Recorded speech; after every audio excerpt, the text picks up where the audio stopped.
გარკვეული პრობლემები წინებული იყოს 2015 წლის მმართველობაში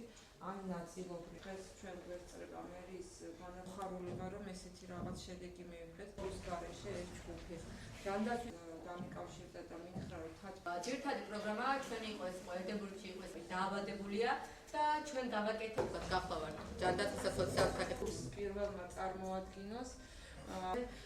და ბავშვებს პროექტის მიმდინარეობის პერიოდში ძალიან ბევრი რამ შეიძინა იმ სტუდენტებმა, რომლებიც ჩართული იყვნენ ამ პროგრამირებაში, ვინაიდან სტაჟირების პერიოდში ძალიან დიდი გამოცდილება მივიღეთ, ჩვენ ჩავიხედეთ ასევე შიდა სამზარეულოში, დავინახეთ მისი პლუსი და მინუს მხარეები, კომუნიკაციის ნაკლები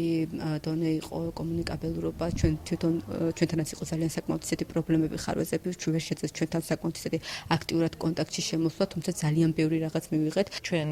კომისიას განათლების, კულტურის, ტურიზმისა და სპორტის საკითხთა კომისიას 5 ახალგაზრდა გვყავდა, კოორდინაციას უწევდით სამსახურთან და ასევე ჩვენს კომისიაში საკრებულო სხდომებზე მაქსიმალურად შევეცადეთ, რომ გამოიყენებინათ ის დრო, რაც პროგრამით იყო გათვალისწინებული ამათთვის. შენიშვნებს, რა თქმა უნდა, მივიღებთ ჩვენი ახალგაზრდებისგან, უფრო მეტად გავაღრმავებთ ურთიერთობას, კომუნიკაციას ჩვენ სამსახურთან. პროექტი ჩვენ თვითმმართველობა მესამე წელიწადია მიმდინარეობს, რომელსაც ჩვენ ვახორციელებთ. წელს მთლიანად იყო